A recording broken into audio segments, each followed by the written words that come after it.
Hi, it's Aaron from PRM, part of the Form 1 group, and today's brief video is in relation to emergency planning in healthcare and aged care.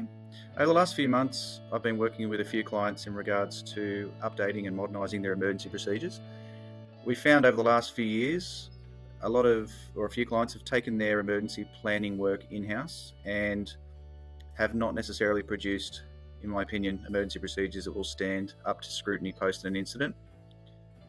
Over the particular last sort of 10 to 15 years, we've noticed a lot of aged care and healthcare properties are becoming multi-level, and that comes with its own challenges. And I don't think emergency procedures in a lot of places have responded to that change in the built environment. Another concern that we see is the use of agency staff, particularly in high staff turnover facilities. It's not uncommon at the moment to see staff turnover between 30 and 50% in some facilities. So the reliance on people that don't work there on a day-to-day basis is becoming a much more common thing. So we've got a concern that there's a perfect storm developing of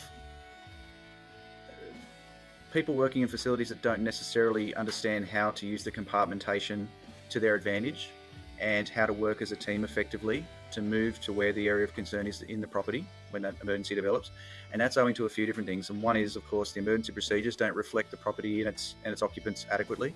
The new staff induction doesn't reflect compliant emergency procedures. The onboarding process for agency staff members isn't reflective of that. The annual training, often provided by an external provider, is not in sync with the emergency procedures of the property. And we may turn to a fire safety officer during the year to do some skills maintenance activities, maybe not, and their messaging does not necessarily sing perfectly with what's being delivered by the trainer, what's being read in the emergency procedures, what's being seen at a new staff induction.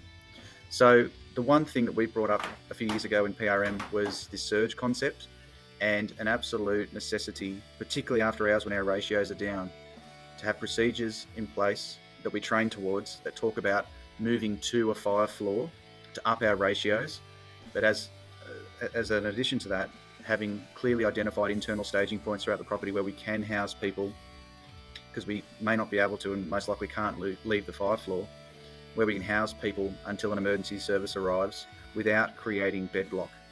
So look, I'm bringing up a few different concepts there, but if any of those flag to you, please do get in touch.